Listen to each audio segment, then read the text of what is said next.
oke mmụọ chi anyị jem ọnụ oke mmụọ Alfa and Omega oke mmụọ mmụọ niile ga-asọpụrụ Jehova bụ n'oke mmụọ oke mmụọ Dumegwu Juda bụ n'oke mmụọ aha oke mmụọ chi anyị na-efe bụ n'oke mmụọ aha oke mmụọ mmụọ niile ga-asọpụrụ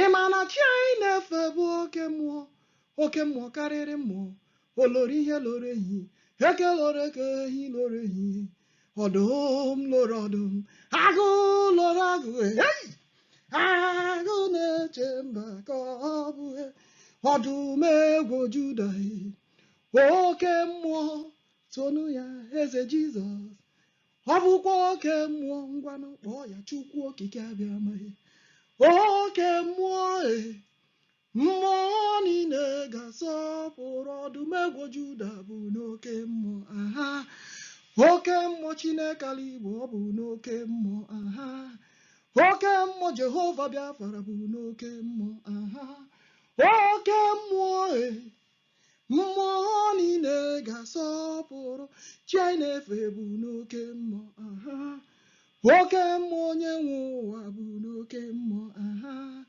oke mmụọ Dumegwu Juda bụ n'oke mmụọ aha oke mmụọ mmụọ niile ga-asọpụrụ ịma na ọ bụ oke mmụọ amala ọhala Igbo oke mmụọ Chineke njọkọ oke mmụọ Chikamanụ bụkwa oke mmụọ aha Chineke engaghị oke mmụọ Chalike chai jem ọnụ Chiebube dike oke mmụọ Mighty Messiah oke mmụọ mmụọ niile ga-asọpụrụ ọdụm egwu Juda bụ n'oke mmụọ aha oke mmụọ mmụọ karịrị mmụọ bụ n'oke mmụọ aha oke mmụọ dogwa kata ka bụ n'oke mmụọ aha oke mmụọ mmụọ niile ga-asọpụrụ oke mmụọ Netogwe bụ n'oke mmụọ aha oke mmụọ Chineke bụ n'oke mmụọ aha oke ụwa niile kpọrọ ya eze Jizọs ọ bụkwa oke mmụọ aha oke mmụọ mmụọ niile ga-asọpụrụ Ebube dike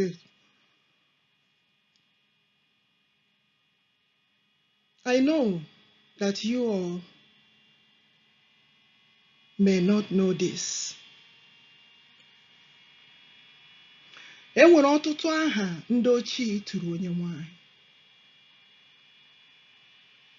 mana mgbe ndị mba bịaruru obodo ha wee kwuo ọtụtụ ihe dị iche iche wee kajasịa ihe ndị ochie na-eto onye nwanyị. There is something we need to correct right now. Maka na ọ bụrụ na unu ege ntị nke ọma, you all should pardon me. Ebe a na-asụ ha oyibo na ebe a sụrụ oyibo maka ọ dị ka ozi a si na-abịa.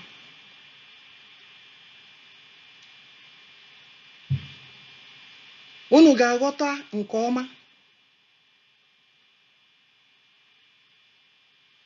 na ozi a na-ezi n'ụbọchị taa na obodo ga-ekwete n'ozi a na-ezi, anyị niile ga-ekwete n'ozi a na-ezi, ma ọ bụla ndị anyị niile nọ na captivity ha niile ga-ekwete n'ozi a na-ezi. And repeat after me. Maka ozi a na-ezi is the beginning of Biafra freedom.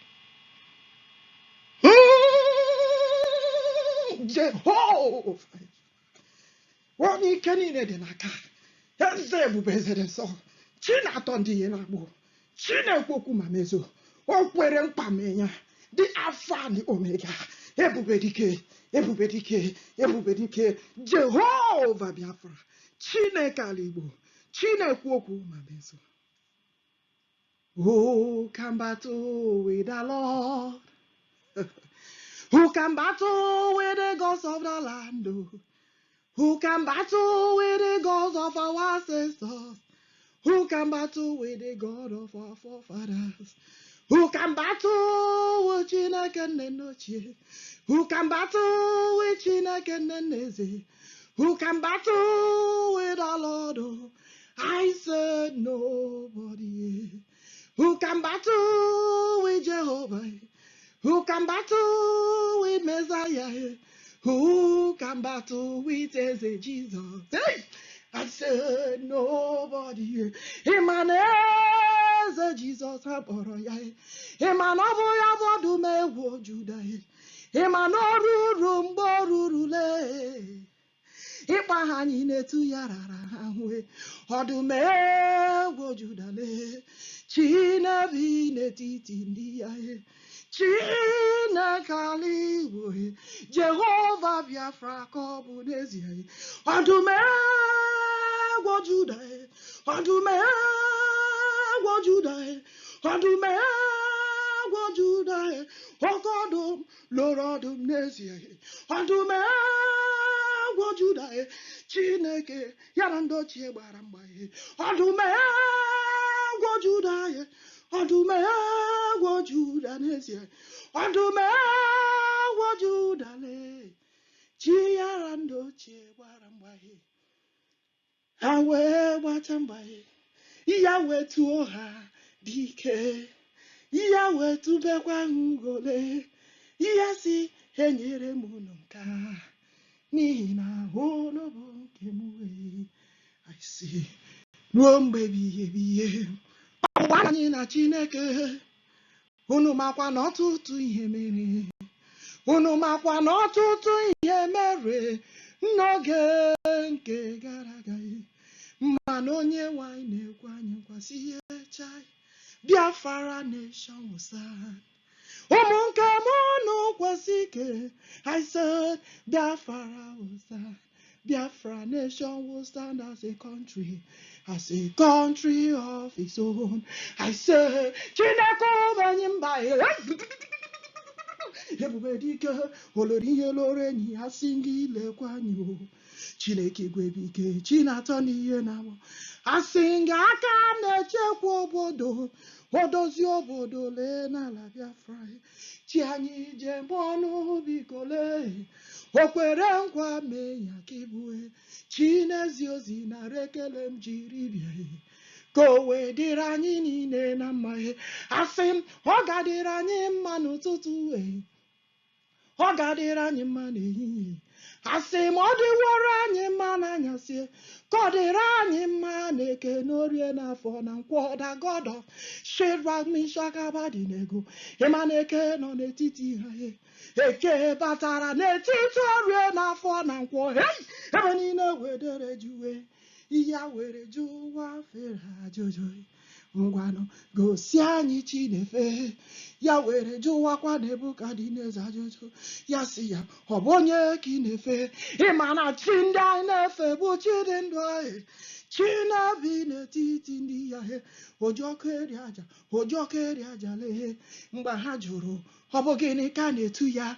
Ndị ochie gwa ha na ọ bụ oji ọkụ eri aja. Mana ha kpọbara ya Elaịja. Ọ gwa ha na ọ bụ oji ọkụ eri aja. Ha tụbekwa ya Elaịja lee. Asị m Chineke nna n'Igbo. Ịma na Chineke jiri ọkụ rie aja ya. Jehova ụmụ Biafra. Chineke ụmụ Israel. Asị m Chinebi n'etiti ndị ya. Jehova chere obi. Chinebi n'etiti ndị ya. Asị gị lee ndị gị tọ na-agba. Asị gị tọ na-agba. Onye nwe anyị na-ezi ozi n'aha nke Nna na nke Ọkpara na nke Mmụọ Nsọ. Ama m na ọtụtụ na-ekwu okwu ha wee na-asị na n'aha nke Nna na nke Ọkpara na nke Mmụọ Nsọ na o si mba. O siro mba. N'ihi na onye nwe anyị mazuru ihe niile. maka ile anya o nwere ihe eji ekwu okwu dị ụta mana ha aghọtaghị na ihe niile abụ ajụjụ ajụpụtara ndị ochie ka a gakwara ka edegharịa. Na Ọdụmegwu Juda na-agwa anyị okwu na-asị ihe mere na mbụ ka anyị ghọta ya. Ọ bụrụ na anyị aghọta nke ọma ihe ndị a mere na mbụ wee kwete na ihe onye nwe anyị na-ekwu, ọ ga-adịrị anyị niile na mma. Biafra ga-enwere onwe ya ruo mgbe niile ebighị ebi. Mana lee ka ihe siri mee, ka mmiri si baa n'opi ụgbọrọ, obodo wee emebie. Mana God anyị na-ekwu okwu ya, Chineke nke usu niile nke ndị agha, ọ bụ Chineke dị nna, ọ bụ ya bụkwa Chineke nke na-edozi obodo, ọ bụ ya bụ Chineke nke ma ihe mara n'obodo. Ọdụmegwu Juda, Chukwu okike abịama, ụwa niile tụkwara ya eze Jizọs. Ebube dị ike jere ala mmụọ tụrụ ugo lọta, wee gwa anyị na ya bụ eze n'elu ụwa, bụrụ eze n'eluigwe, bụrụkwa eze n'ala mmụọ, bụrụkwa dike na dimkpa n'ala mmụọ, wee bụrụkwa Jehova nke usu niile nke ndị agha.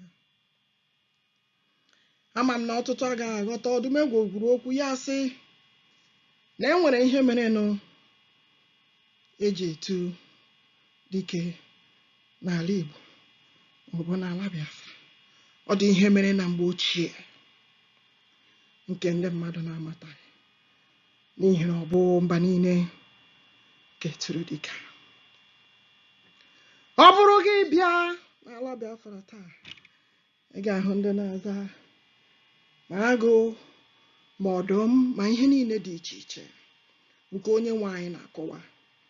Onye nwe anyị na-akọwa na ọ bụ site na ihe mere na mgbe ochie. Na mbụ ka o bidoro n'ogigide m, ka o bidoro na mbụ ka okwu Chineke malitere n'ogigide m, na mbụ ka o bidoro n'ala Biafra, ka o bidoro na mbụ ka okwu Chineke malitere n'ogigide m, ka o bidoro.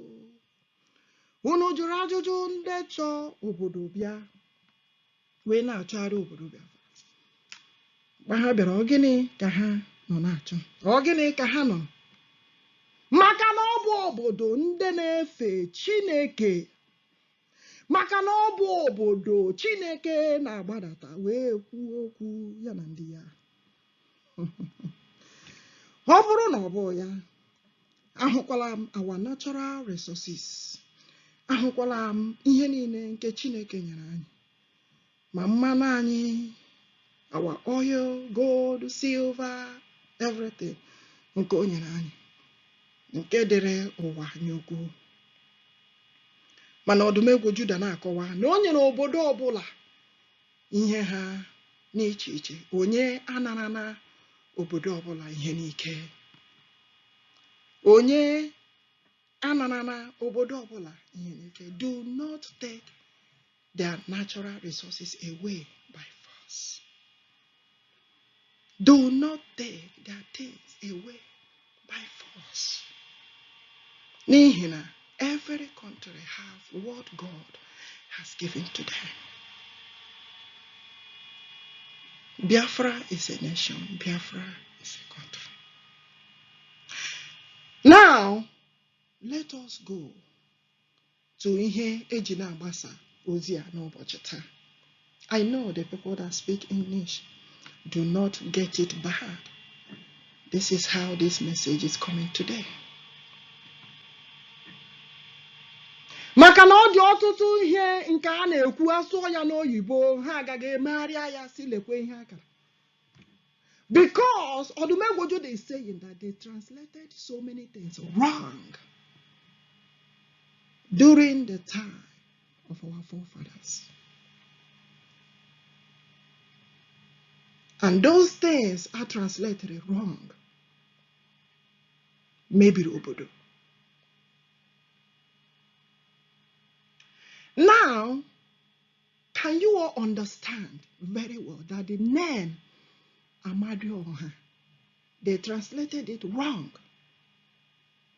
Amadioha means the king of the whole world. Amadioha means the creator of the whole universe. And that is what our forefathers called God. They call him Chineke, Chukwu Okike Abiama, Amadioha. Now, so many people went and cut off the Oha and answer only Amadi. Amadi means king. This is revelation from Odumegwu Judah. God himself is letting us know this. And we have to understand all these things, because if we don't understand all these things that we left aside,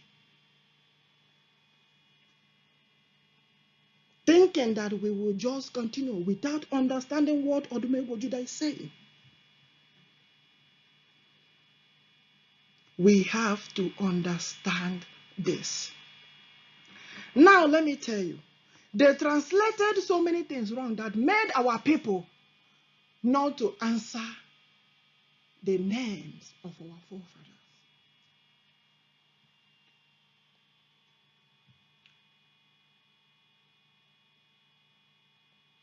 I know people said, yes,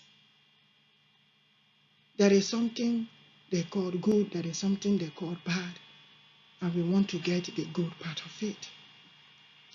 Now, Amadioha is not a bad name. Amadioha bụrụ aha ọjọọ. Ọ bụ aha ndị ochie na-etu onye nwanyị. As a matter of fact, onye nwanyị ewe gbadata ha na ha na-akpa nkata n'iru Chukwu na n'iru mmadụ.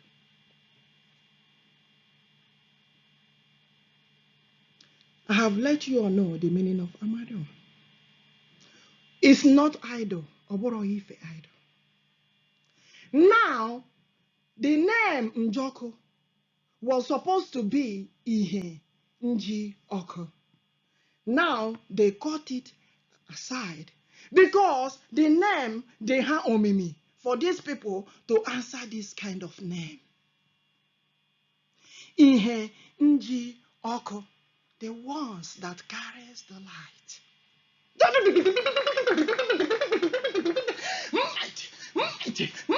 Mighty. Everybody came. Here's the kachasị eze niile elu. Eze Jesus. Eze onye nwanyị nwe. Like I said, it doesn't matter. Now let me tell you what happened concerning the name Ihe Nji Oko. They cut it aside and tell them to answer only Njoko. But it's supposed to be Ihe Nji Oko. Now, if you go back, because Ajugo Monye Wanya Ajojo, Asim Nezia Nwam, Amaha ka onye nwanyị na-achọ ka e were fee ya nke ọma. Kama na ndị mba bịara jụtacha ihe niile a, ha wee gaga mesilata ya emesilata maka ọ dị ike otu esi efe onye nwanyị ofufe. O siri ike. Ọ bụrụ na ịtụle gị ile anya mgbe a na-etu ya oji ọkụ eri aja, dịka a na-akpọ ya Elijah, mana a na-etu ya oji ọkụ eri aja, mana ya kpọrọ ya Elijah. Ị gaa na mgbe mbụ ga-ehụ na otu esi efe onye nwanyị na o siri ike, ma ha tụgharịsịrị ihe niile ka ha wee mebie obodo bụ ndị batara n'obodo. Chineke kamanụ ọzụzụ. They cut it aside. Ha na-aza naanị Kanu. Mana Chineke Kamano Chijiogo Jidofo, the God of justice and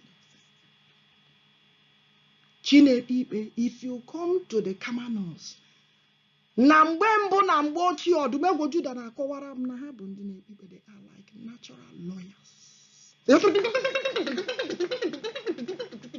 He is the Alpha and Omega. He is the powerful Messiah.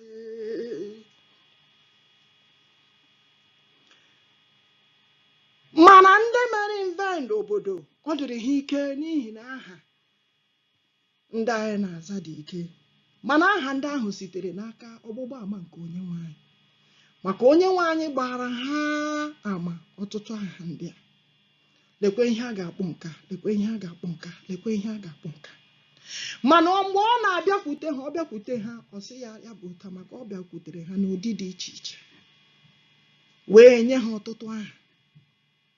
Mana enwere ka ndị ochie anyị si were edosasịa ihe ndị ahụ, ewee kpụsasịa ihe, desasịa aha ndị ahụ ka ha were chetasịa ihe Onyenwe anyị gwara ha, ozi o ziri ha. Mana mgbe ndị mere invade obodo, ndị mba bịara, ndị mba akwakọrọsịcha ihe niile a bịa sị na ha na-efe idol. Ọ bụrụ na ha na-efe idol, ọ gịnị mere ndị mba ji kwara ihe ndị ahụ laba? The United Kingdom kwakọsịchara ihe niile wee laba. Ọtụtụ ndị ọzọ, ndị Portuguese, ndị Greece, ha kwakọrọsịcha ihe niile wee laba, wee na-asị na ndị ochie na ha fere idol. Mana ndị ochie efeghị idol. Odumegwu Juda na-asị ọntị ha ghọta wee kweta na ọgbụgba ama ka a na-agba n'ụbọchị taa is the beginning of Biafra freedom. Ha ga-ekweta na ihe Onyenwe anyị na-ekwu na ndị ochie efeghị idol ọbụla, enweghị ajọ mmụọ ha fere. Ihe ha fere wu Chineke dị ndụ. Kama na mgbe ndị batara n'ụba emebie obodo, batara obodo mebie obodo, ewebatasịwa ihe ọjọọ niile dị iche iche.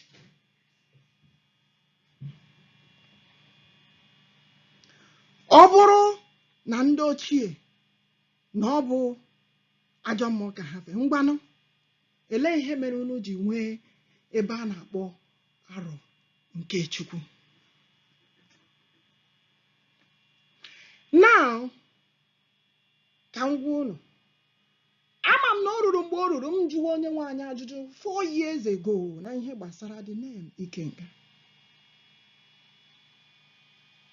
Ịma na ihe ndị Nigeria gọọmenti na-eme bụ aha ọbụla nke ha nụrụ ndị Biafra kpọrọ ma ọ bụ Igbo kpọrọ, ha ga-achụwa, ya ga-egbufu. Ya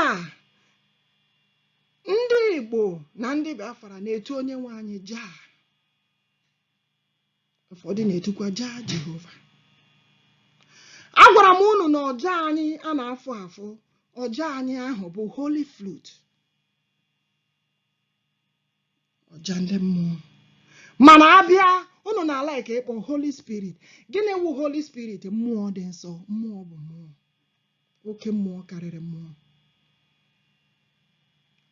Ha jee chụpụ Igbo Jah, lee Igbo Jah gbufuo ya, were arụrụ ala gbufuo ya.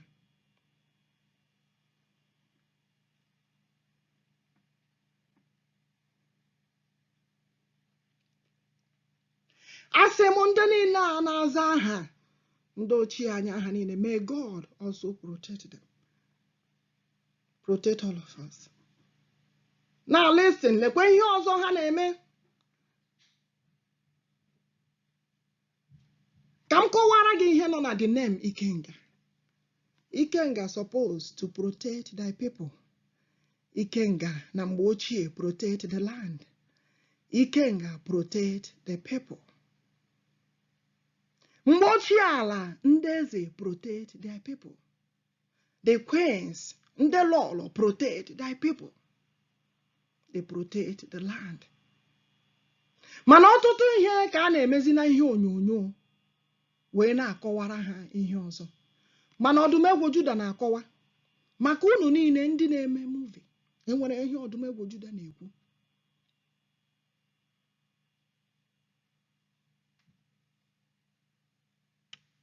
maka na mgbe ochie ala ha lere ndị king anyị na ndị queen anyị, maka na Odumegwu Judah si n'obodo ahụ ya na-ekwu okwu ya bụ obodo queens and the kings, kings and the queens.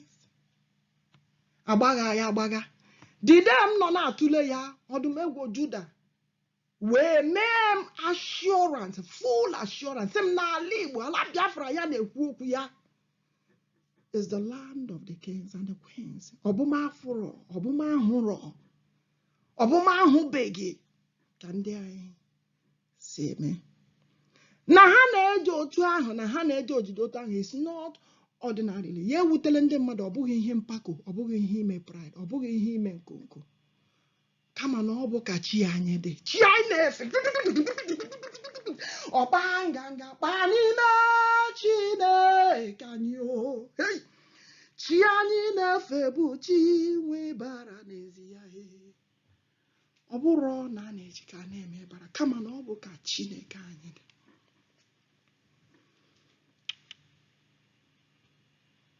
Ya ewutele ha, ha kwụsị igbusisi ụmụ Biafra.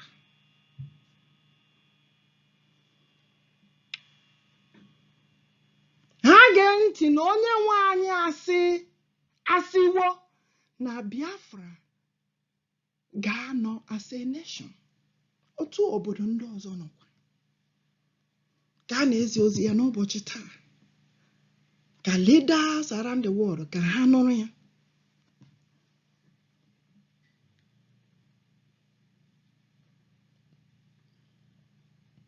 Mana ihe ha mere, ndị Nigeria ha ga-akpọrọ ndị anyị na-azọ ọtụtụ aha, ha jide ha tukpo chere na onye nwe anyị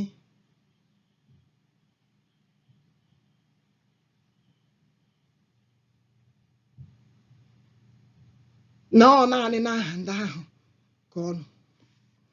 Onye nwe anyị nọ n'ime anyị niile.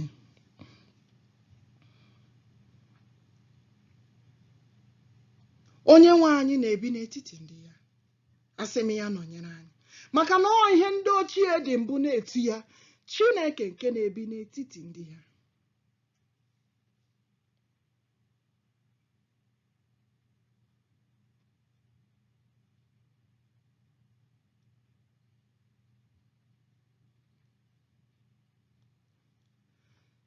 Ha si n'ime irugbu ụmụ Biafra pụọ.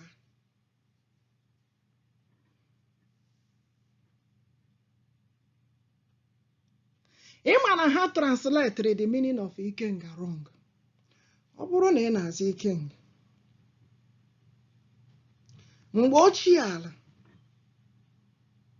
betube Chineke Ikenga, asị Chineke Ikenga bịa duga anyị agha, bịa nọnyere anyị, maka ndị zara aha na mgbe ochie, maka ọ dike chekwara obodo, dike kpuchitere obodo ha, ọ bụrụ igbusisi ndị obodo ha.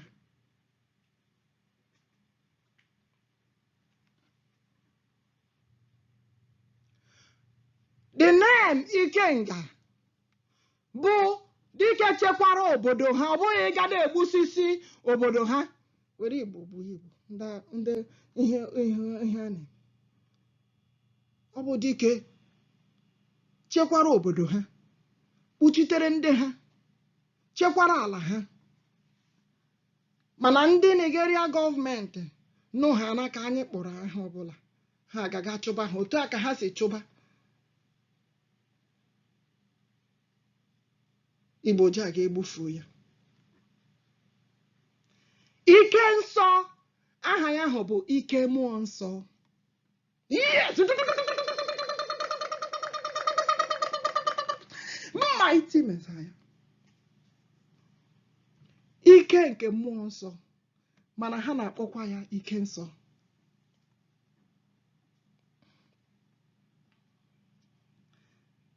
Mana ndị Nigeria gọọmenti rụkwara arụrụ ala agaghị egbufuo ya.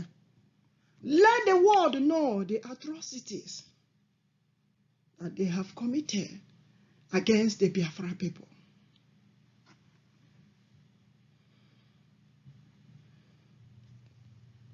Chineke kere ụwa, God Almighty, na-ahụ ihe niile. Chineke kama anụ ọzụzụ na-ahụ ihe niile. So ka m gwa unu, the name Amadioha, the name Ihe Njoku, which unu na-akpọ Njoku today, is Ihe Njoku. Ihe Njoku, the one that carries light. Let them set them free. Let them release our people in captivity. N'ihi na ọ bụrụ na ndị a ekwuru, mmụọ Chineke, the God Almighty disturbs them to speak for the betterment of the land, for the good of the people, for the freedom of Biafra, to set the people free from captivity. Let them set our people free, our men and women, wherever they are. They should set them free in captivity. They should release Mazi Nando Uchuko Kano, the Hamadike one of Biafra land. They should release Mazi Ipa Simon Njoko Dodoku one of Biafra land. They should release any Biafra, AGG, any Biafra that they are holding in captivity, man or woman, youth, children, wherever. They should release them. Kachukwu okikabia modumego Judah eze Jesus. Whatever you call, you can call Yahweh, your Elohim. Obodo ọbụla nwere ihe ha na-akpọ Chineke. Let them understand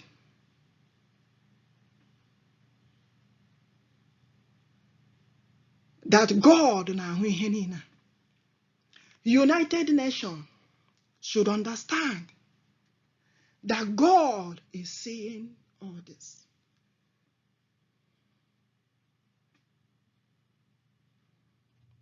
Yes, Biafra people have the Biafra Republic government in exile. That is the government that is holding the Biafran people together. Yes, we should have it. They should remember that Yugoslavia had their own government in exile in United States, and later became a nation. So let them judge right. Like I said, let them judge right. It is time for Biafra to be a nation. You are allowed the country Yugoslavia to do their own freedom movement, government in exile in United States. The same way in other countries. Now they should understand very well why Biafra must be a nation. We cannot continue with what the Nigerian government are doing, the way they are marginalizing Biafrans. We can't continue like that. They have terrorist group in their militaries. You all know that both Okada, Boko Haram, ISIS, all of them, they are terrorist group. They remember what happened during the time of Osama bin Laden. Their group are still there. We, the Biafrans, we cannot continue with that. Look at what is happening in so many places. Yes, Biafrans have Biafra Liberation Army to protect the land. There is a reason why we have it, because a lot of people have been massacred. Then our people have to stand up to protect the land, to protect their people from the terrorist group. We are not terrorists. You cannot tag You cannot tag Ohamadike terrorist. No way. You cannot tag Dodowu, one of Biafra land, terrorist. Now let me let the world know. Mazi Nnamdi Okwuchukwu Kanu is not a terrorist. He is innocent and they should release him. Mazi Ekpa Simon Njoku is not a terrorist or Borogi terrorist. They should release him. He is innocent. Now I have explained to you all these names that they translated wrong. Like I said, all of you, repeat after me. Amadioha, Buaha Ndochi Turonye. The king of the whole world, the creator of the whole universe, Ndochi Poroya, Amadioha, Amadi Dio Wanini. Makenwane Hepot Haji Boyan. The name in Hinjoko, the god of Anyam.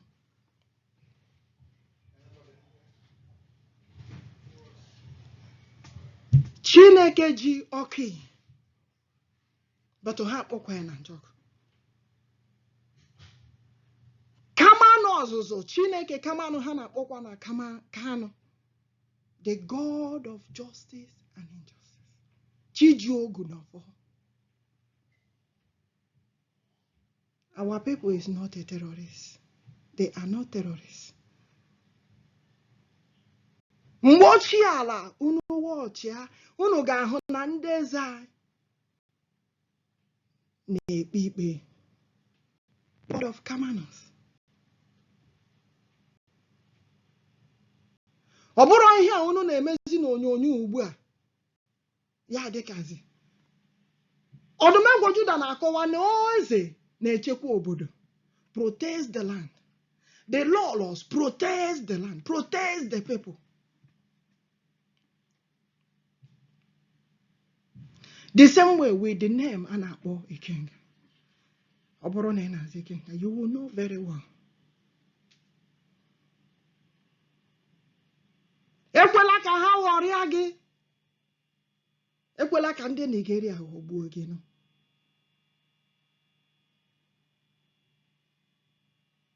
Maka ihe ndị Nigerian government, what they do is that aha ọbụla ha nọ anyị kpọrọ ha agaga chụba ha na-egbufusi ha.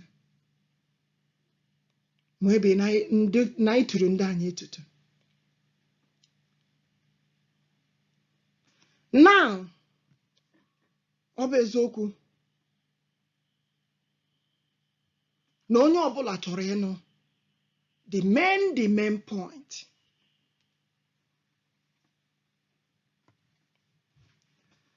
Ọtụtụ nọ na-ekwu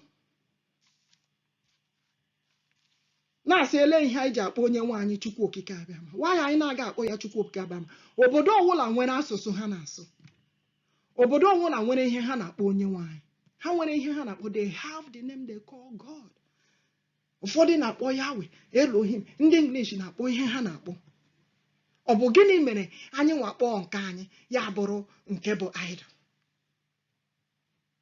Na ka ngwa ha gbasie onye ọbụla ike. Leaders around the world and every other person. Ndị ochie, the God of our ancestors, the gods of our forefathers, the gods of the land.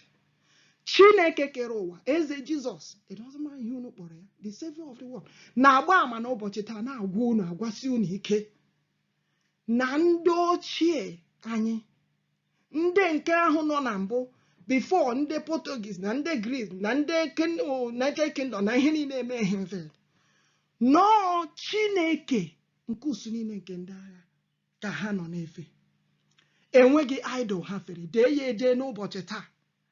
Ma ndị ejikwa in captivity, ma ndị n'ebe niile dị iche iche. Repeat after me. Ndị ochie efere any idol. Efeghị ha ajọ mmụọ. Now, there is a reason why AJ say message to Pet Edochie. Message to Mazi Pete Edochie. This message was meant to deliver on the 6th of June 2023. The message keeps coming. This message, 4 or 5 years ago.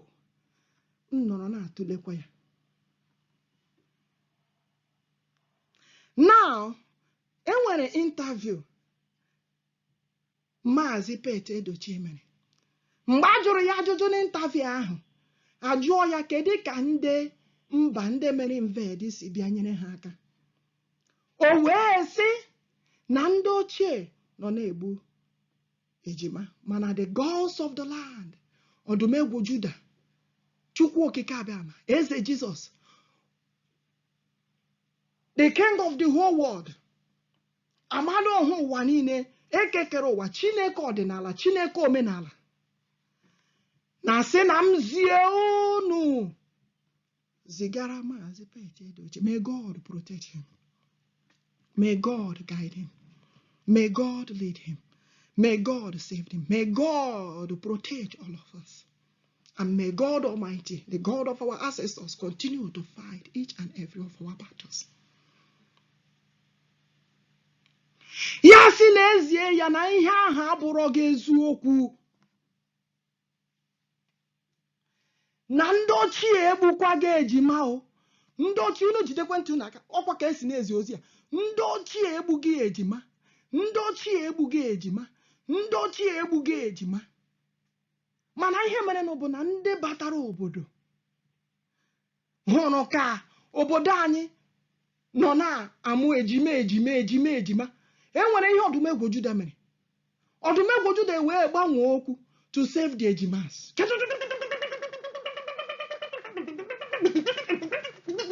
Mighty Messiah. Mighty Messiah. Ọ bụ onye si n'ike adịghị, ike dị n'ọbara.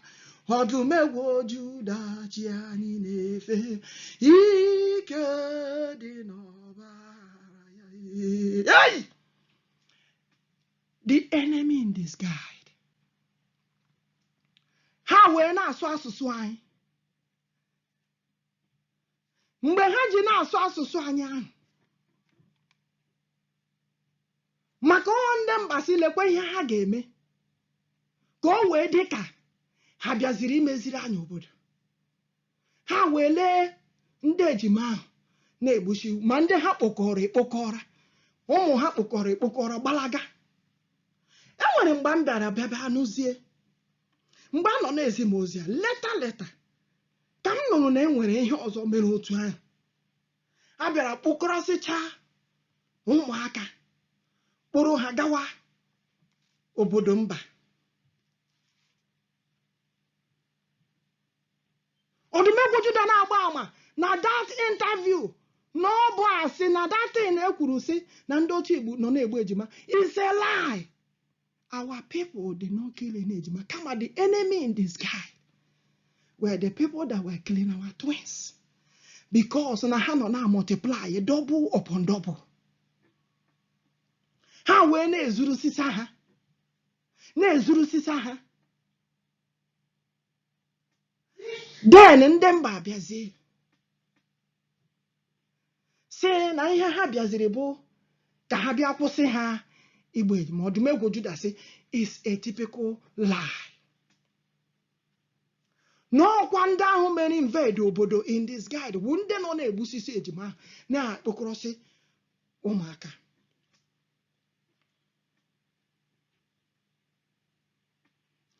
Onye were ntị ya nụrụ, ya nụkwara, unu niile nụrụ n'ozi Chineke. Nke mbụ bụ na ndị ochie efeghị idol. Our forefathers did not worship idol.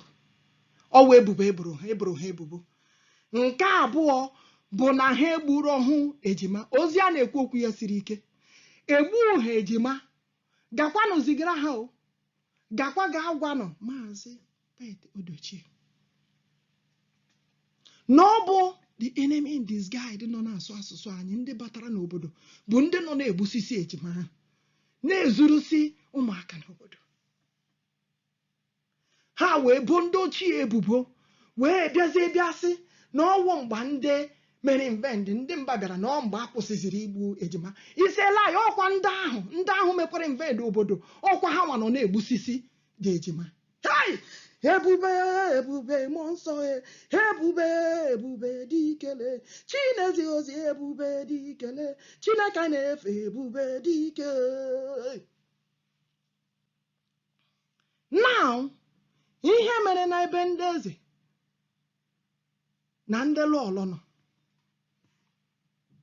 maka ndị eze anyị ekweghị mgbe ahụ ka ha bata n'obodo imebi obodo ha wee sizie na anyị agaghị enwe eze nke a bịara na-asị Igbo enwe eze ọ bụrụ ọka ọ dị maka eze dị na mbụ mgbe ha ji na-asị na Igbo enwe eze Ọdụmegwu Juda kpọrọ gawa m n'akwụkwọ the first king and the second king ya sị m ele ndị bụ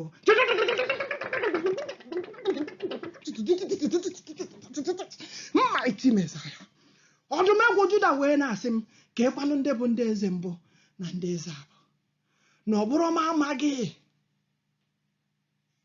n'obodo ala Igbo obodo Biafra na-ekwu okwu ya nwere eze na mbụ ndị eze ndị lọlọ the queens protect the land protect their people ndị batara obodo wee sizie na ha mazikwa nwa eze wee sizie na ọ bụzi ọdịnarị ihe nọ ka ha ga-abụ ndị chief na ha amazighị mbụ eze na ọzi ndị mba ga-abịazi bụrụ ha eze obodo wee gbarụọ obodo wee mebie Ọdụmegwu Juda gwara m agwa gbasie m ike sị m n'obodo ahụ bụ obodo anyị ahụ na ọ bụ the land of the queens and the kings.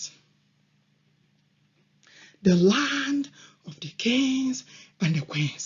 Agbaga ya agbaga maka mgbe m jụrụ ya ajụjụ maka Ọhamadike ya bụ jụọ ya ajụjụ maka Maazị Odogwu of Biafraland Maazị Ekpa ya sị m na ọwụ prince masị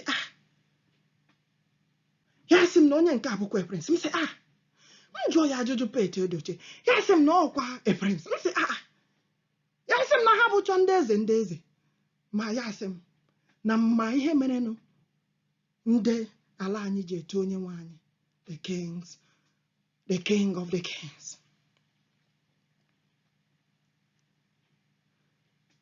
na obodo a na-ekwu okwu ya bụ obodo ụmụnna ha bụ eze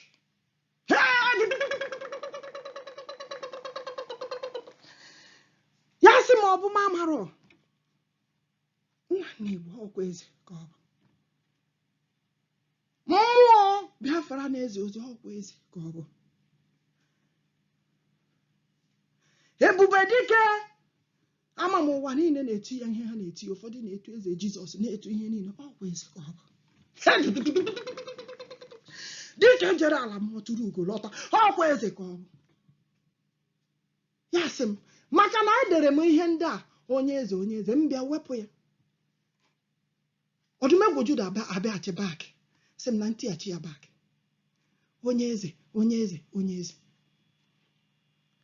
ọ chọwago almost a year ọ gwara m na Pete Edochie na ọkwa onye eze ka ọ bụ ya wee sị m na ya ọnya nwa mere Maazị Pete Edochie ji eme movie The Gods of the Land but they will not understand it because na ya na-achọ ka eziokwu pụta ihe movie The Gods of the Land Chineke bụ Chineke nwe ala nwere elu ọkwa Chineke ahụ nke a na-akpọkwa na ọ lara n'eluigwe ọkwa ya nwa bụkwa onye nwekwa ala ya sị na ha gaa ngwa unu maka esi aga ọfọma agara ndị ochie ọfọma 1 ndị ochie efeghị idol 2 ndị ochie egbughị ejima 3 obodo anyị nọ n'ime ya bụ obodo kings and the queens the land of Biafra agbaga ya agbaga ọmasị gị kwete ọmasị gị hapụ ihe Chineke na-ekwu ka ọ na-ekwu. Maazị Pete Edochie, ọ bụrụ na ị na-achọkwa movie ọzọ ị ga-eme, the movie of the gods of the land, our forefathers and our ancestors. That movie says that our forefathers did not worship any idol. Our forefathers egburu ejima. They did not get any ejima. Kama the enemy in the sky bụ ndị nọ na-egbu ejima na-ezuru si ejima anya maka ha nọ na multiply ejima. And the land a na-ekwu okwu ya is the land of the kings and the queens that protect thy people. Gwanụ Nigerian government, let them stop massacring our people indirectly. Maka na Chineke onye ji ike niile, onye nwe ala nwere elu, ekwuba okwu ọ na-ezi ozi. I called upon the gods of our land. I called upon the God of our ancestors, the God of our forefathers. Ndo Chineke ya amadi ọha ji ụwa niile, amadi ọha ala Igbo, amadi ọha ala Biafra. Wee na-etukwa ya Chineke njọkụ, Chineke kamanụ, Chineke ji ogu n'ọfọ, Chineke kenga, Chineke duru anyị n'agha, Chineke alike, Chineke ogbodike. Ọdụmegwu Juda, Chukwu okike abịa ma eze Jizọs, Chineke kụrụ ụwa, ebube dike. Ka m na-akpọku n'ụbọchị taa wee na-asị ya jere anyị ozi, lụọrọ anyị agha n'aka anyị n'aka ịkpa n'iru n'azụ. Ọ bụ ya bụ ozuru mba to set the people of Biafra free, to set our people free in captivity. Ana m asị ọdụmegwu Juda ihe ọbụla ọ ga-eme ka o mere anyị wee set our people free, ka o wee dịrị anyị niile na mma, ka ọ dịrị anyị mma n'eke, dịrị anyị n'orie, dịrị anyị n'afọ, dịrị anyị na nkwa ụbọchị niile nke ndụ,